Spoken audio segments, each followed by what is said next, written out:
Здравствуйте, дорогие друзья! Сегодня у нас 18 февраля, воскресенье. Хочу начать, как последние несколько дней, с вопроса о нашей с вами петиции, подписке под этой петицией. Ну, сейчас там уже более 120 тысяч, и подписка, она приобрела фактически глобальный характер. Мне пишут из самых разных стран мира, начиная от Индонезии, кончая Канадой. То есть над нашей петицией никогда не заходит солнце. И вот хотел бы привлечь ваше внимание к одному сообщению, которое мне прислала американка, родственники которой проживают в Мексике. Она с большим энтузиазмом включилась в работу, не просто подписала, а включилась в работу по распространению, по организации подписки. И пишет, что она считает честью работать над этой петицией для Украины, для украинского народа. В этой связи она считает, что следовало бы мне дополнительный месседж расширить по поводу этой петиции. И это, как она думает, расширит круг желающих ее подписать, что я сейчас и сделаю. Она просит подчеркнуть, что эта петиция носит внепартийный характер, то есть это не прореспубликанская, не продемократическая, она высшая. Она носит глобальный характер, и она важна для всех людей, для всех стран во всем мире, поскольку от исхода той войны, которая ведется в Украине, мы с вами неоднократно обсуждали, зависит очень многое. Ну, в общем, зависит конструкция того мира, который будет по окончанию этой войны. Еще раз, это внепартийная, надпартийная, глобальная петиция. Следующая. Поскольку у нее родственники проживают в Мексике, вы знаете, проблема большая сейчас для республиканцев прежде всего, ну и не только для республиканцев США, это безопасность границы с Мексикой. Она просит подчеркнуть следующее, что прекращение войны в Украине, а мы видим это прекращение на основе международного права, то есть вы знаете эти все основные положения, не буду их перечислять. Так вот, прекращение войны в Украине на основе международного права принесет прямую пользу также разрешению кризиса на американо-мексиканской границе. Во-первых, как она считает, украинцы, поскольку они пользуются всемирной поддержкой, а по окончании войны эта поддержка еще усилится и расширится, получат приоритет в оформлении визовых документов, иммиграционных документов. Мексика, оказывается, тоже получит выгоду от прекращения войны в Украине, поскольку она связана так или иначе с укреплением границы между США и Мексикой. Оказывается, мексиканская сторона правительства несут очень большие расходы в связи с наплывом мигрантов с территории Мексики в Соединенные Штаты Америки. Укрепление ситуации на границе, улучшение ситуации на границе сократит эти расходы, огромные для мексиканской стороны. Будет очень хорошо. В частности, она подчеркивает, что часть ее семьи, которая проживает в Мексике, собирается подчеркнуть этот момент, связь окончания войны и вообще войны в Украине с вопросом о безопасности границы США-Мексика, чтобы получить поддержку, значит, к югу от границы.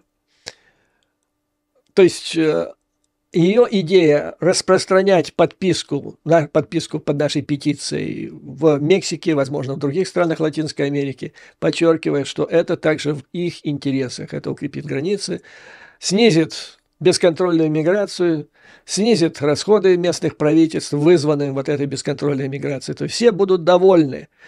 И чувствуете полет мыслей, послушайте внимательно. В перспективе прекращения войны, а этому способствует наша петиция, может привести пользу также российским налогоплательщикам, поскольку, как она считает, им придется по окончанию войны выплачивать репарации и контрибуции. И если часть из них, может быть, львиная, будет выплачена из этих 300 миллиардов, о которых мы с вами говорим, то тогда на плечи российского народа, особенно тех, которые, хотя и не выступают открыто, но в глубине души не поддерживают эту войну Путина, то на них это бремя выплаты репараций, возможно, скорее всего, снизится.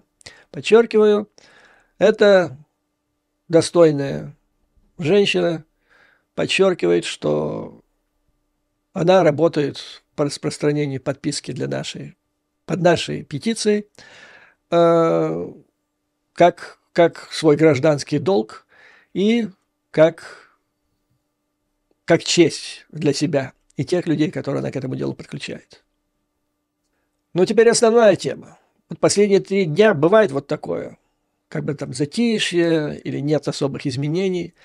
Но за последние 3 дня в Соединенных Штатах, в Украине, в России, в Европе и, пожалуй, во всем мире произошли колоссальные изменения. Обо всех этих изменениях СМИ писали и говорили, но вот никто еще пока до сих пор не соединил их воедино. А если их соединить воедино, провести точки между этими, вернее, провести прямые между этими событиями, то мы получим колоссальное изменение ситуации.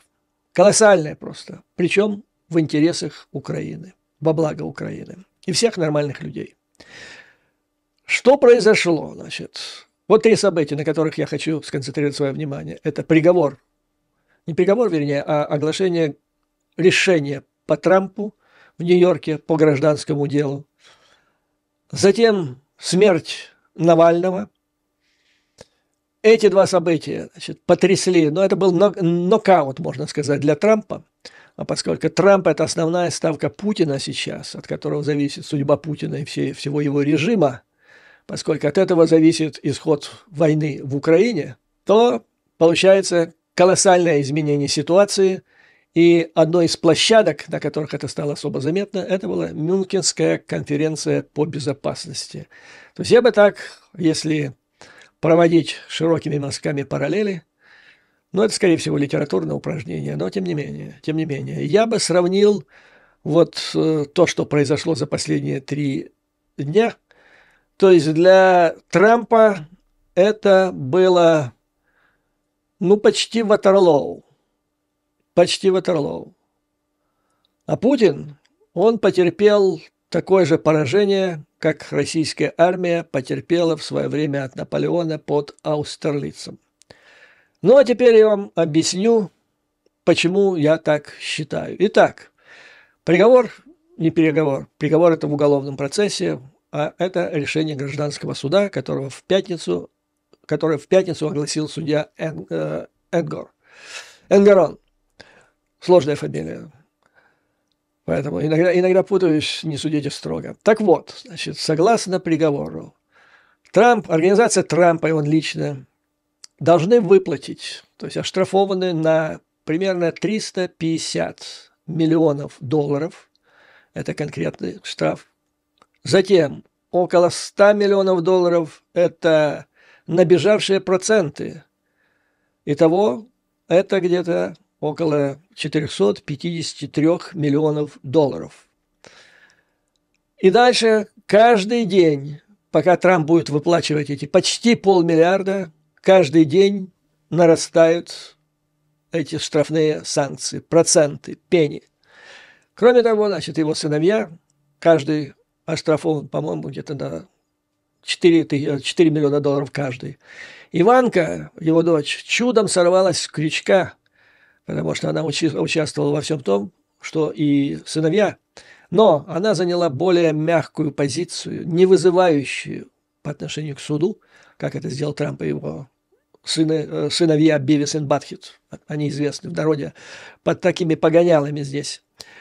Поэтому ее как-то так оставили в стороне. Но, исходя из языка приговора, иск о мошенничестве в отношении Иванки Трамп может практически быть возбужден в любое время.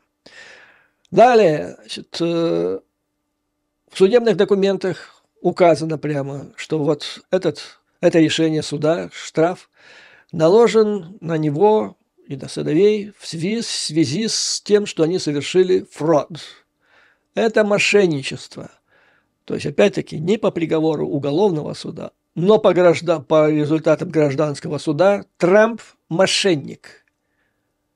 Это теперь не клевета, это цитата из документов, значит, суда.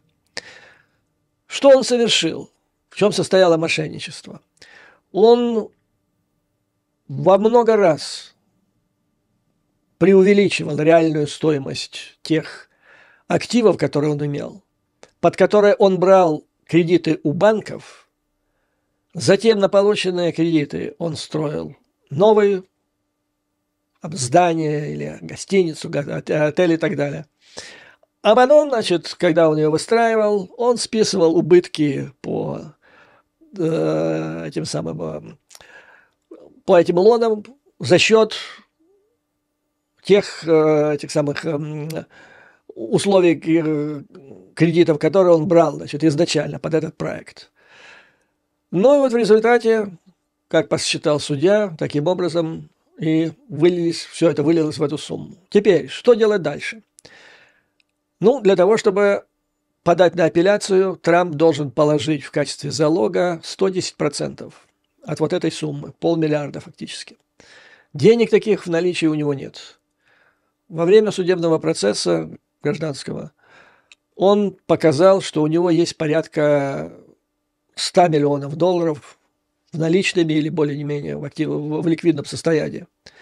Есть у него недвижимость, однако, то есть реальная стоимость, которую он неоднократно завышал, причем колоссально, она не потянет, даже если все это продать, она не потянет на 500 миллиарда. Ну, достаточно скажу. Его знаменитые, ну, в связи с тем, что регулярно фигурирует в СМИ, как его резиденция Мар-а-Лаго в Флориде, реально стоит от 80 до 28 миллионов долларов. А он, когда брал под это property кредиты в банке, декларировал, что она стоит вплоть до 750 миллионов долларов. Чувствуете, какая разница? Ну, зачем он это делал? Да потому что под залог 750 миллионов он закладывал как 750 миллионов вещь, которая стоила 18, максимум 35. Вот так.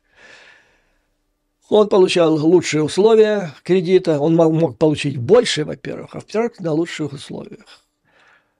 То есть выплатить самому у него нет средств, даже если он будет продавать это все.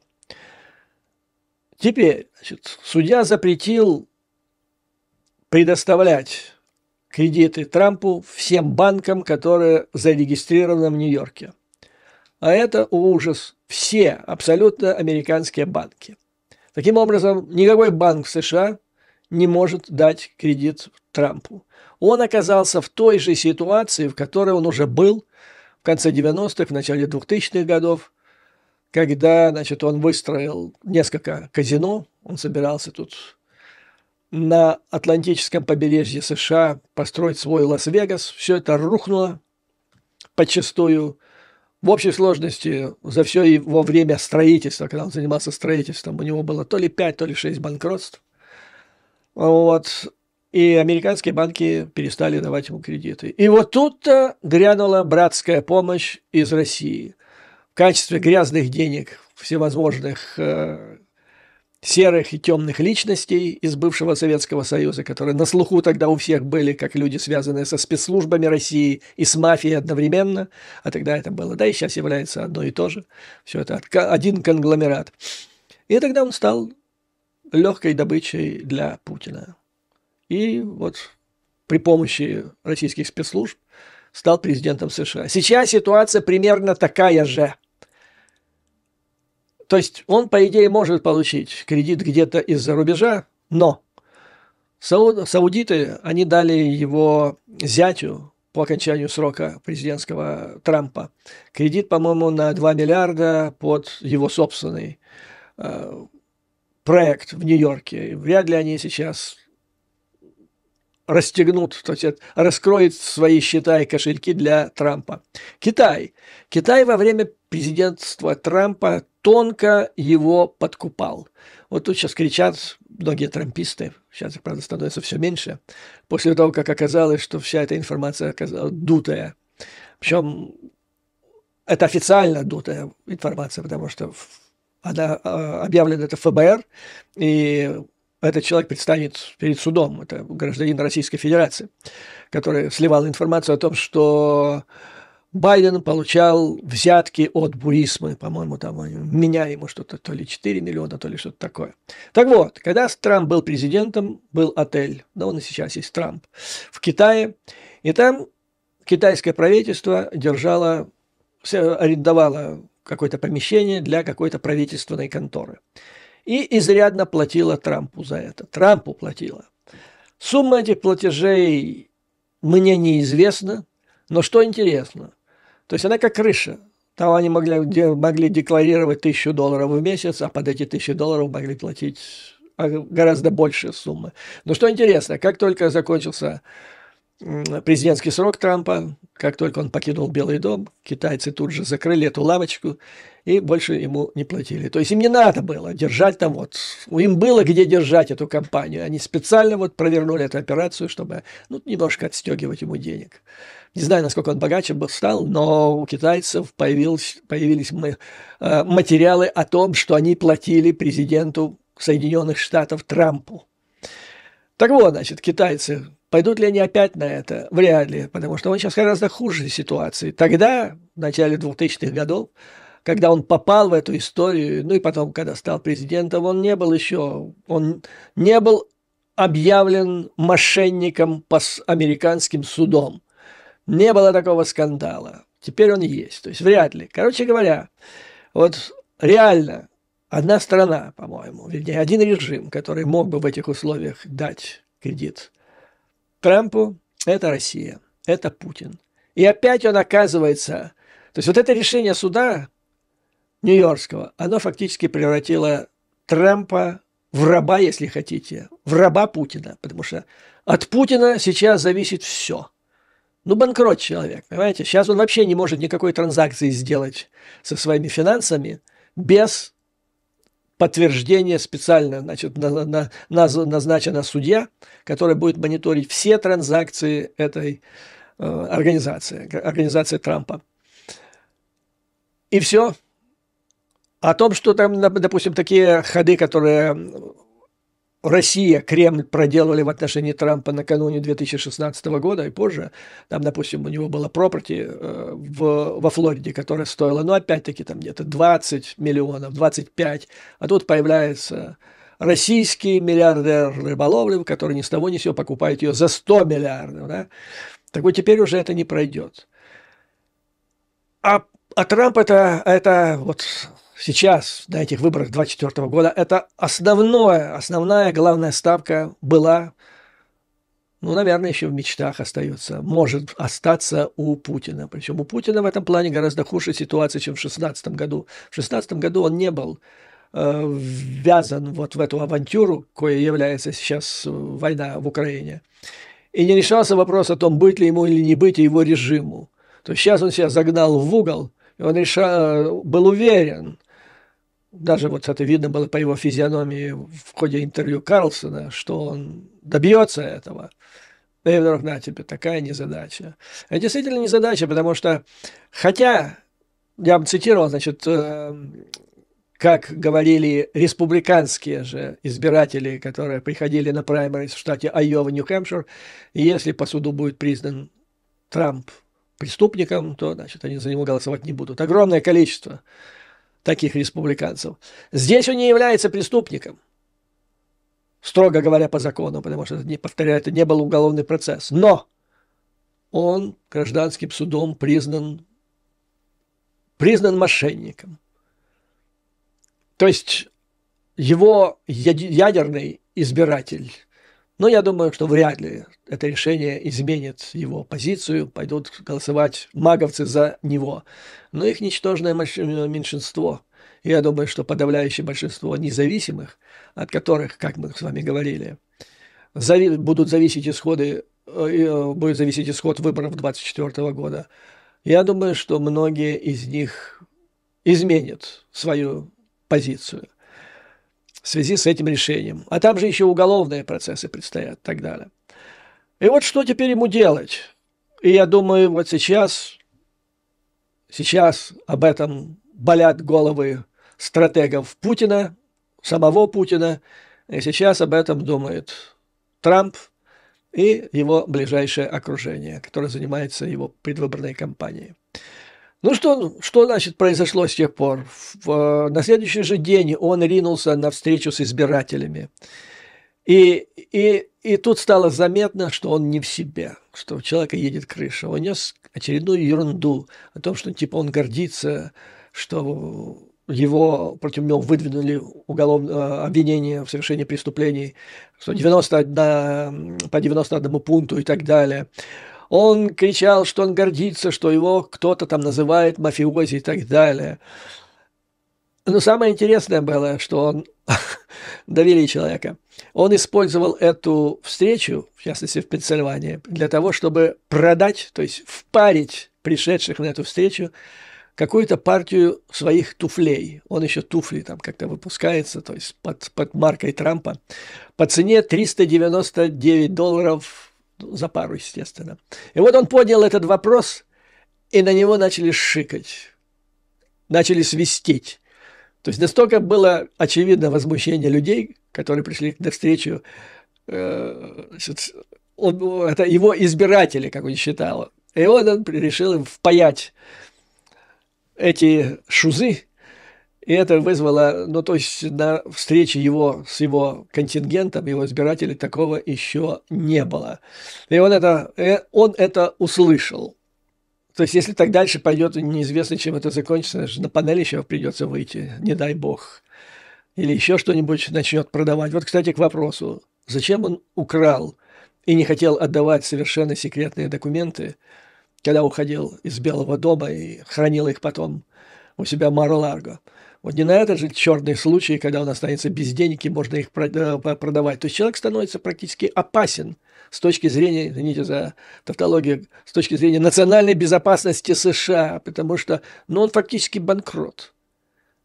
Помимо тех наказаний, которые я вам перечислил, ему еще запретили его сыновьям в течение 2 лет вообще вести какой-то бизнес на территории штата Нью-Йорк, а это весь его бизнес. Но сыновьям и ему же запретили занимать какие-то административные должности и в других компаниях, то есть и в других штатах, по идее, которые так или иначе связаны с Нью-Йорком, он не сможет открывать компании. Короче говоря, куда вот не обернись, везде плохо. Ну, тут же в наступление перешла Ники Хейли, которая, кстати, одновременно практически с объявлением и началом обсуждения результатов этого решения Нью-Йоркского суда прошла новость о смерти Алексея Навального. Это, конечно, потрясло здесь всех. И прежде всего, в связи с тем, что ни для кого не стало секретом о том, что в гибели, в смерти Навального есть конкретный виновный, его фамилия Путин, а Путин – это человек, которым восхищается Трамп, причем только Трамп. Ведь даже Карлсон, когда услышал о том, что произошло с Навальным, он написал в соцсети, что это ужасное событие, что это не поддается разумному обоснованию, типа, что этого не могли совершить нормальные люди. Короче говоря, достаточно жесткий комментарий, который можно относить и в отношении, и к Путину, которого он только что интервьюировал. И фактически только один крупный политик, по совместительству мошенник Соединенных Штатов, который никак на это не отреагировал, это Трамп. Был Трамп. А все это ждали. А он не мог ничего сказать, потому что у него надежда теперь только Путин. Правда, это 10-й вопрос, как он это будет делать, но другой надежды пока нет. Пока нет, если только не зарыл, как я вам говорил, какой-то клад в каком-то банчишке в Эмиратах. И вот Ники Хейли по этому поводу прошлась, и начали его мочить, помимо того, что он совершил, начали говорить не только о том, к чему его приговорили, но и начали говорить о том, что это же твой дружок, которого ты вчера еще говорил, что будешь поощрять его напасть на страну НАТО европейскую, которая не платит положенные 2% на свою оборону. Ну вот, то есть начали мочить со всех сторон, но он практически исчез. Вот он покрасовался на этих самых, на встрече с избирателями, но лучше бы он там не появлялся, потому что его речь была на грани безумия, а попытки торговать туфлями за $399 – это было вообще провал, полный провал. То есть агент Путина забузил и вошел в ступор. Вот нечто подобное произошло, ну, может быть, немножко в более мягкой форме, произошло и с самим Путиным. И вот тут интересно, Вашингтон-Пост Кэтрин Белтон описывает, что в тот день, когда погиб или ушел из жизни Навальный, что происходило с Путиным. Он выступал в Челябинске перед рабочими Челябинского танкового завода. Он, ну, прямо расцветал, он улыбался, он играл, его ботоксная физиономия играла всеми цветами радуги. Говорил, что все идет хорошо, успехи на поле боя, все замечательно. И призвал к новым победам. Вперед! Это было вот практически одновременно, когда Трампу, то есть Путин выступал, и в это же время пошли новости о смерти Навального. А Трамп здесь заслушивал приговор или решение по своему делу о мошенничестве. И вот что произошло, так сказать, в лагере у Путина за это время, с пятницы по сегодняшний день. То есть в пятницу он говорил, что мы идем к новым победам, все отлично, вперед, ребята, еще немножко и все, весь мир у наших ног. Но вот потом выходит статья, маленькая статья, видно, на скорую руку писали, быстро. Обычно они пишут такой полет мыслей на многих страницах в издании «Россия в глобальной политике». Это издание, которое, значит, принадлежит Совету по внешней политике Российской Федерации, который там один из вице-председателей является Караганов, о котором вы слышали, я вам об этом рассказывал. Это люди, которые порождают безумные идеи. Но самое главное, что вот это издание «Россия в глобальной политике» – это не пропагандистское издание. Это тот ресурс, при помощи которого Кремль доводит свои тезисы, мысли. Не всегда это дезинформация, часто это не дезинформация, а правдивая информация, которую хотят довести, ну, в частном порядке, как мысли отдельных людей. Но то, что они там печатаются, показывает, что в значительной степени они близки к официальной позиции. Тем более подписал Федя Лукьянов, который является там главным действующим лицом. Он же главный организатор вот всех шабашей Валдавского клуба, о котором мы с вами тоже говорили неоднократно. Так вот, значит, в этой маленькой статье он пишет, что Российская Федерация начала кампанию или проект, который закончился ее агрессией или вторжением в Украине с того, что потребовала, дабы НАТО убралась к границам 1997 года. Вы помните эту историю? Они начали это где-то в октябре месяце 2021 года наглым требованием: собирайте свои вещички НАТО и уматывайте, где вы были до 1997 года. И надеялись, что наглость плюс блеф плюс внезапность приведет к тому, что Запад онемеет от такой наглости и неожиданности, разведет руками и смирится. И дальше он пишет, что успехи российских сил на поле боя и внутренняя незадача западного сообщества, в России все нормально, нет внутренних незадач, должны были бы заставить задуматься Запад о компромиссе. Вот к чему они стремились. И дальше. Но, вероятно, обратное. Попытка взвинчивания и мобилизации для недопущения изменения статуса кво. То есть вместо того, чтобы под напором, и как он пишет, успехи на поле боя, имеется в виду Авдеевка последняя, да, что это все может привести, скорее всего, вероятно, приведет к тому, что вместо того, чтобы слить Украину и начать мириться с Россией, Запад взвинтит ситуацию и мобилизуется для недопущения перемен. Вот Федя как в зеркало глядел или в лужу глядел, потому что он писал тогда, когда происходила конференция, Мюнхенская конференция по безопасности, где вот эти все события, приговор Трампу, смерть Навального, то, как она отразилась на Путине и на Трампе, все это вместе привело к тому, о чем мы с вами дальше поговорим. То есть вот так вот в Кремле нюхом учуяли, что ситуация резко изменилась. Вместе с вот этим интеллектуальным, так сказать, по российским меркам, изданием «Россия в глобальной политике» выступил также или заявил для другой аудитории, международной, российской, скорее всего, я думаю, даже российской, нынешнюю ситуацию или ход мысли Кремля известный легкий ядерный, я его буду называть ядерный карлик Кремля, потому что он всегда, вот как только он выскакивает, как черт из табакерки, тут же он начинает размахивать ядерной дубинкой. Вы поняли, я имею в виду Медведева, который тоже говорил, что вот прямо как Федя, что они надеялись, что прокатит. Но что-то пошло не так. И теперь, пишет Медведев, при таких разухабистых выражениях, теперь, видимо, на Западе надеется на то, что или Запад приступит к тому, чтобы отобрать у России ее суверенные территории, которые являются суверенными согласно их конституции. То есть имеется в виду прежде всего вот эти 4 территории, которые еще не захватив, Раша нагло объявила своими, да, территории Украины.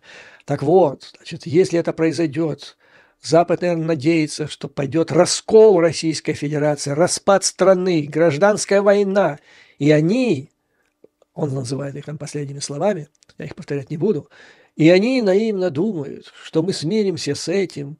Они должны понимать, что мы полной мощью своего ядерного арсенала, ну, короче говоря, опять ядерными, то есть ядерный карлик трясет ядерными, может быть, даже несуществующими причиндалами.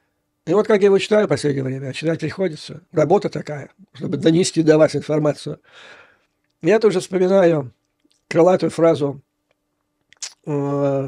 российского писателя или государственного деятеля Салтыкова-Щедрина, который писал, не поручусь за точность перевода или цитаты, но примерно так. Опять о патриотизме заговорили, наверное, снова проворовались. Так и тут. Если этот ядерный карлик выскочил из табакерки и опять трындит о страшном ответе Российской Федерации на наглые происки Запада, значит, дело у них плохо. Ну, вот это то, что у них произошло там, на болотах, за последние 3 дня. А поле, где это все разворачивалось, где все это проявилось в той или иной мере, это была Мюнхенская конференция, поле битвы. Для кого Ватерлоу, для кого Аустерлиц. Что там произошло? Расскажу вам. Я следил за соцсетями, у меня там были знакомые, которые очень пристально следят за тем, что происходит в Украине, поэтому уделяли именно этому вопросу наибольшее внимание. Значит, что там произошло? Вопрос в Украине как бы как лазером был сфокусирован фокусом, главным объектом внимания на этой конференции. Европейцы буквально осадили представителей Соединенных Штатов с вопросом, как Америка могла это допустить. Имеется в виду, тогда еще была тяжелейшая ситуация под Авдеевкой, а потом и вывод украинских войск оттуда, который, кстати, был воспринят вообще вся эта ситуация с Авдеевкой как, ну, чуть ли не катастрофа. Но об этом немножко дальше. Да, вот главный вопрос. Там было примерно 40 представителей Соединенных Штатов, в основном законодатели из Конгресса, наполовину сенаторы, наполовину республиканцы, наполовину демократы. Всем им задавали этот вопрос. Как вы и ваша страна могли это допустить? Ситуация накалилась до такой степени, что BBC сообщила, что Байден в ходе телефонного разговора лично заверил Зеленского, что этот закон будет принят. То есть, вот я читал, это буквально язык BBC. Байден гарантировал, чуть ли не гарантировал, что закон о 60 миллиардов помощи будет обязательно принят. Я почитал заявление официальное Белого дома по поводу, расшифровку, вернее, содержания беседы Байдена и Зеленского, и я не нашел там этого. И если бы это не BBC, я бы усомнился. Но если об этом говорит BBC, то возникает вопрос, а может быть, американцы в своем официальной своей расшифровке написали не все. Повторяю, то есть, учитывая авторитет BBC, я могу такое допустить, что BBC знает больше, чем об этом написали официально в Белом доме. Потому еще я допускаю, что это возможно, что, допустим, Майкл Маккол, это председатель комитета по иностранным делам Палаты представителей, он в кулуарах конференции заявил, что Джонсону, спикеру, придется поставить вопрос о голосовании законопроекта, принятого Сенатом, придется поставить на голосование в Палате представителей. Никуда он от этого не денется. Повторяю, этого уже было после того, как Трампу вынесли приговор или решение суда, после того, как возник скандал и посыпались обвинения в адрес Трампа в связи со смертью Навального. То есть, действительно, ситуация во многом изменилась для маговцев в Палате представителей, потому что, я вам говорил, свое впечатление от них, это ребята ушлые. Там о вере, идеологии не может быть никакой речи. Им нужно просто тупо переизбраться, и они тупо зависят от Трампа. И их действия зависят от того, как они воспринимают его шансы на переизбрание. То есть Акела промахнулся, и тут же пошли слухи о том, что Джонсон, верный шакал этого Акелы, вынужден будет поставить вопрос на голосование. Оно считается, что если будет поставлен на голосование законопроект, то большинство проголосует за него. Ну, понимаете, я читал буквально цитаты высказываний Маккола, он говорил это совершенно однозначно, без всякого highly likely, там, probably, possibly, там, и так далее. Такой язык, опытнейший политик, он должен понимать, что ему придется за это отвечать. Зеленский, как мне сообщили, то есть рассказывал тем иностранцам, с которыми он встречался на этой конференции, что бойцы ВСУ на передовой чуть ли не каждый день проверяют, что происходит в Палате представителей в связи с законопроектом о помощи Украине. Интересно, да? Интересно. Ну, о Авдеевке еще мы с вами поговорим, как она была оценена и что это, скорее всего, есть. Дальше, вот сенатор Венс, это один из ярых самых трампистов, который туда приехал, который очень смягчил позицию Трампа, то есть он осмелился даже отойти от позиции Трампа по поводу того, что происходит в Украине. И тем не менее признался, что практически все, с кем им приходилось контактировать в Мюнхене, это из Европы люди, они его не слышали и ни в коей мере не разделяли его, понятно, идиотские трамповские воззрения по этому вопросу. Например, в отличие от Трампа, Венс заявил, что Америка не должна выходить из НАТО, а это же краеугольный камень. Это вообще предательство Венсом Трампа. Потому что ничего подобного он до сих пор здесь не говорил. Но он заявил, что Америка должна обращать большее внимание на Восточную Азию. Имеется в виду в Китае. Но это старая мулька, тоже я вам говорил соотношение. Вот некоторые придумали это все.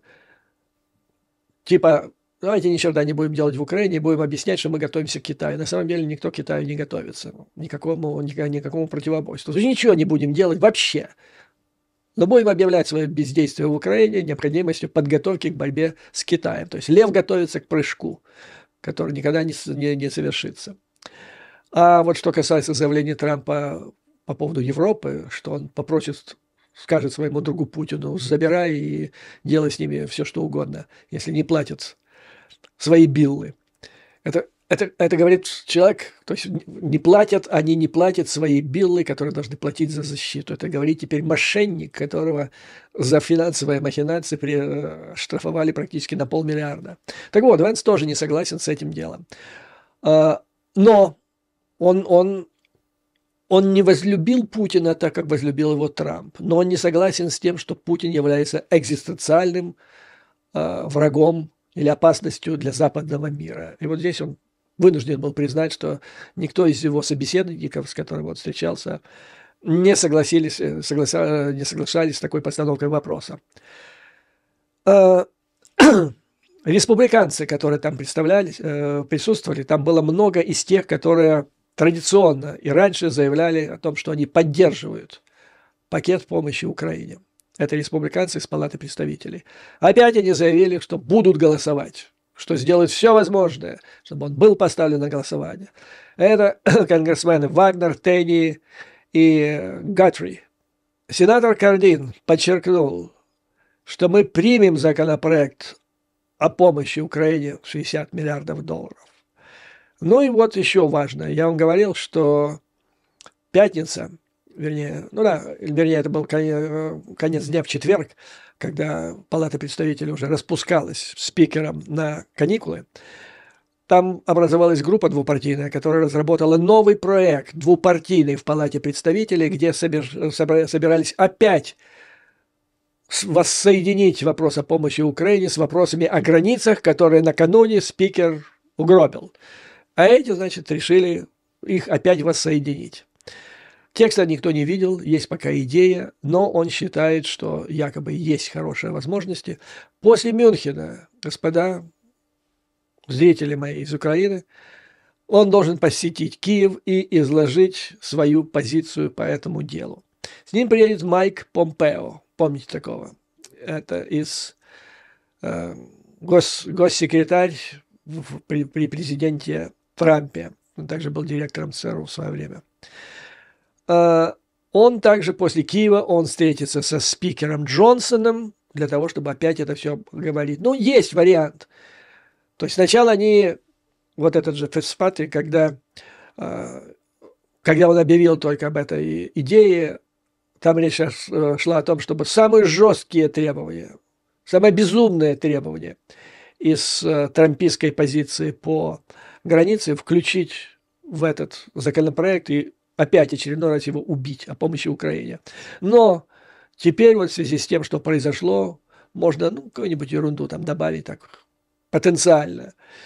И сказать теперь, что мы вот добавили, мы улучшили законопроект Сената и проголосовать.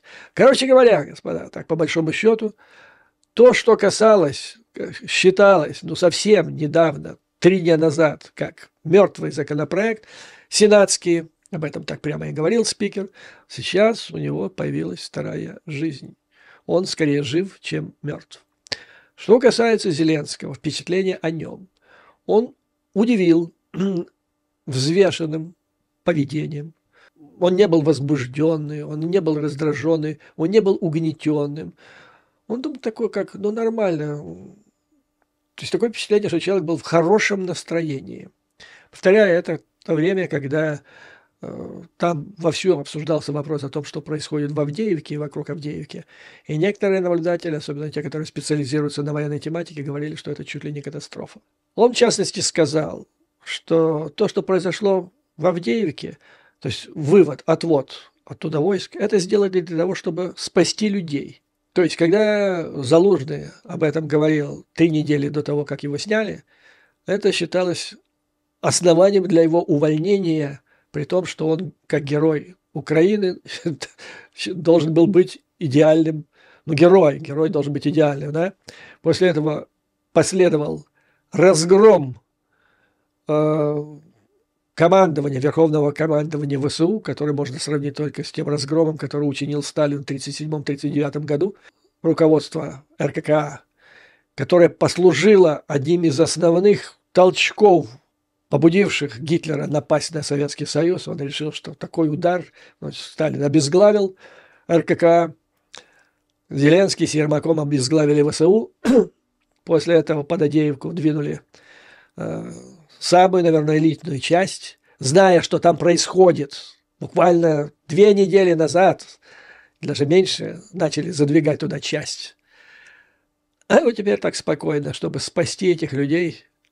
Дай бог, еще неизвестно, сколько погибло, потому что из кулуаров конференции доносились там, ну, поистине страшное подозрение по поводу тех потерь, которые понесли ВСУ в ходе этой безумной операции.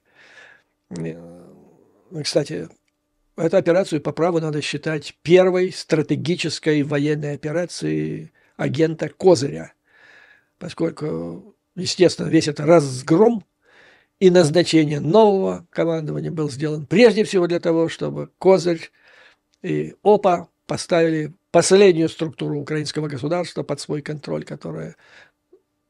на которой висело существование Украины, именно потому что у ВСУ было независимое, ну, в какой-то степени. Теперь все. Теперь сырок, как его называют в военных кругах ВСУ, имеется в виду Сырский, это не главнокомандующий победы. Это человек, если окажется, что значительная часть ВСУ оказалась очередной раз в окружении, это специалист по котлам, а сама операция – это первая стратегическая операция Ермака. Вот, собственно говоря, о чем говорили в кулуарах конференции. Но мы еще поговорим по этому поводу более подробно. И тем не менее произошло то, что еще в пятницу, о чем не мог даже подумать Кремль и Путин. Как писала или пишет по этому поводу Financial Times, представители западного мира, которые участвовали в этой конференции, пришли к выводу, что в Мюнхене, что у НАТО нет другого выбора, кроме как укреплять свою оборону против Путина. А это имеется в виду и помощь Украине. И поскольку до ухода Путина, скорее всего, еще много лет, должен применяться принцип «желаешь мира, готовься к войне». То есть это вот полностью перекликается эта мысль с тем, что написал Федор Лукьянов в этой небольшой статейке, о которой я вам только что рассказал. То есть в Кремле интеллектуалы сразу поняли, к чему это все привело, и все смешалось в доме Облонских, как писал великий мастер, буквально в течение 3 дней. Ну, там возникали новые вопросы о том, вы знаете, по поводу того, как внезапно Чехия нашла 800 тысяч снарядов. Кстати, надо сказать, что их искали не просто так за несколько дней, а их искали несколько месяцев. И я знаю людей, которые занимались этим вопросом. И прямо там в кулуарах конференции решался вопрос с оплатой, о которой заявил президент Павел, что необходимо решить вопрос финансирования. Там он и решался. И по идее он должен был быть решен, если не уже полностью окончательно, то в ближайшие дни. Ну и вот такая ситуация. Значит, выводы, которые я мог бы сделать из того, что произошло. Итак, вместо того, чтобы Запад слил Украину, Америка, Запад, НАТО, как на это рассчитывал Путин, произошло обратное. НАТО и Америка решили сплотиться против России. Это произошло вот буквально за последние 3 дня. Для этого, чтобы этот процесс произошел в полной мере и наиболее мощном, так сказать, своем выражении, против этого работает фактически главная сила. Это главная сила противодействия – это Трамп и МАГА. Поэтому наблюдаем, как дальше будет обстоять дело вокруг Трампа и, как следствие, МАГи. То есть ему предстоит еще 4 уголовных дела, 91 пункт обвинения. Буду вас информировать. Нужно, я так, извините, на улице холодно. В ближайшее время надо надеяться на существенное улучшение поставок вооружений в Украину. Теперь, значит, за то, что произошло уже, и что еще может произойти, негатив в положении Украины на поле боя после разгрома, после того, как 4-жды уклонист от призыва в ВСУ уволил лучших генералов ВСУ, то есть должен нести ОПА Ермака, лично в лице Ермака и, естественно, Зеленского. Они провели этот разгром, и они должны нести за это ответственность. А ведь как синхронно-то все это было, да, вот как пишет Вашингтон-Пост, в пятницу с утра сияющий всеми цветами радуги на ботоксной физиономии Путин призывает вперед к победам и так далее. То есть в пятницу он уже ликовал. И, очевидно, во время интервью Карлсону он тоже был, выглядел как уже победитель. И тут тебя раз, и все. Значит, это с одной стороны. А с другой стороны, вот произошло обезглавливание командования ВСУ. Не это ли вместе с Трампом и были два основных фактора, на основании которых Путин считал, что уже все, дело победа в кармане. То есть то есть есть такое выражение «вырвать победу из пасти поражения». А здесь получается, что Путин вырвал поражение из пасти победы. То, что он еще 3 дня назад считал победой. Но как синхронно все, да, происходила и смена командования ВСУ, ну и продвижение планов Путина в Америке, помимо всего прочего. То есть, еще раз, ответственность сейчас за все это несут Ермак и... Ну, прежде всего, Ермак. Почему? Потому что он же теперь, я уверен, именно он теперь является верховным главнокомандующим. Сырок это просто, так сказать, зиц-председатель Фукс, при помощи или фунт, через которого Ермак легализует свои стратегические приказы для ВСУ. Но, надеемся, американцы и натовцы найдут возможность приструнить. Кстати сказать, во время же этой конференции в Мюнхене стало известно, что этот проект лоббистский, который затеял Ермак вместе с Расмуссеном, это вот эти международные конференции помпезные, которые ни к чему не провели. Единственное, чему они способствовали, это тем, что мир узнал, что в Украине есть такой великий дипломат-толерант, как Ермак. Так вот, швейцарцы сказали: все, это закончено, нельзя 10 раз обсуждать одно и то же. Точка. Ну, теперь он предусмотрительно, как я вам рассказывал, изобрел другую группу лоббистскую при помощи для интеграции Украины в международные структуры. Но я думаю, это будет такая же ерунда, как и это предыдущее. Ну и главный вывод. Главный вывод – это что ликование, радость Путина были чрезмерными и явно преждевременными. То есть ситуация резко изменилась. Теперь будем внимательно наблюдать, что произойдет дальше. Вот, собственно говоря, дорогие друзья, что я хотел вам сказать в этом видео. Ну и, как всегда, прежде всего, призвать подписывать петицию. Вся информация есть у меня на сайте под названием этого видео. В разделе «Спільнота» или «Комьюнити» или общественность. Ну, в общем, вы понимаете, да? Там же, где спільнота, там и комьюнити. Заходите туда, там все расписано, каким образом, значит, надо это заполнять. Ну и, как обычно, слава Украине, вооруженным силам. Враг будет разбит, победа будет за нами. Вам, дорогие друзья, выдержки, мужества и твердой веры в нашу неизбежную победу. До новой скорой встречи.